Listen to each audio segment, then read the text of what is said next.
Bismillahirrahmanirrahim. Saudara pemirsa, ada ungkapan simbolik yang dikemukakan oleh para ulama dengan melukiskan bahwa anggota tubuh kita ini berucap kepada lidah kita. Kata lidah, apa yang kalian ingin ucapkan dan pesankan kepadaku? Semua anggota tubuh kita, mata, kaki, tangan, telinga, dan sebagainya berucap kepada lidah.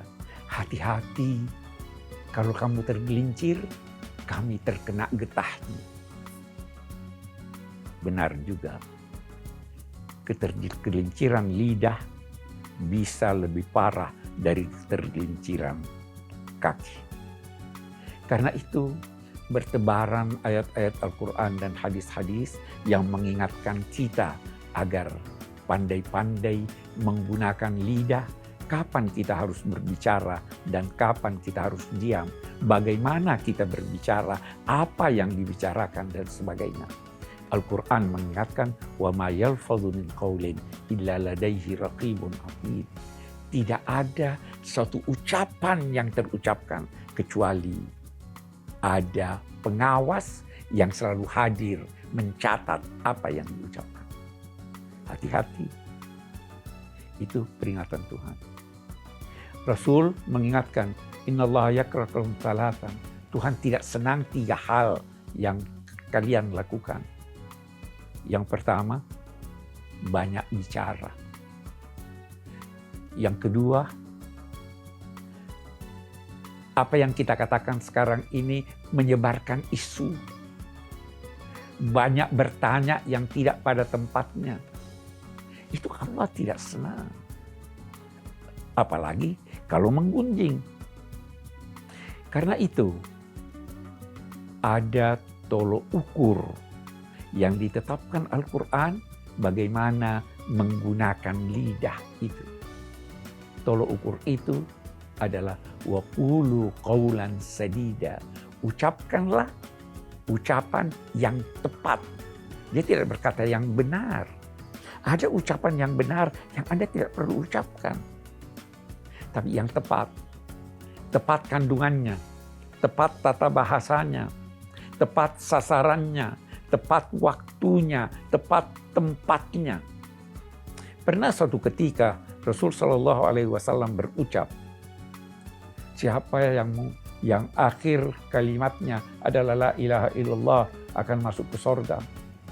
Sahabat Nabi Abu Hurairah mendengar ini sangat gembira, lantas bergegas pergi ke pasar ingin menyampaikan berita ini kepada siapa yang di pasar. Di tengah jalan Abu Hurairah dicegat oleh Umar. Mau kemana? Saya ingin menyampaikan berita gembira. Apa itu? Siapa yang mengucapkan la ilaha illallah masuk sorga? Umar berkata, sini, mari kita kembali kepada Rasul. Rasul, benarkah engkau mengucapkan demikian? Benar. Jangan ucapkan itu, jangan sampaikan itu kepada umum. Orang akan salah sangka kalau tidak jelaskan apa maksudnya. Maka Nabi berkata, betul Abu Hurairah, jangan sampaikan dulu sampai orang mengerti apa maksudnya. Jadi ucapan Rasul pun, ucapan benar pun ada tempatnya. Itu sebabnya ditegur orang yang menegur seorang di sampingnya untuk agar diam ketika khatib sedang berbicara. Tegurannya kalau di luar itu boleh, tapi itu bukan pada tempat. Nah, karena itu pula tidak semua pertanyaan dapat dijawab. Ada pertanyaan yang bukan pada tempatnya. Ada pertanyaan yang tidak perlu Anda ketahui. Ketika sahabat-sahabat Nabi bertanya, kenapa bulan kelihatan kecil, kemudian sedikit demi sedikit membesar, lalu menghilang? Allah tidak jawab pertanyaan itu sebagaimana jawaban ilmuwan yang menjelaskan hal tersebut. Allah jawab bahwa itulah tanda-tanda buat manusia. Itulah waktu-waktu buat manusia. Itulah perjalanan hidupnya.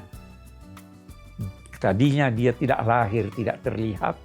membesar, kemudian menua, dan menua, akhirnya hilang sebagaimana hilangnya hilal dalam setiap bulan. Itu sedikit dari tuntunan agama menyangkut lisan dan percakapan. Mudah-mudahan kita dapat menunaikan apa yang dimaksud.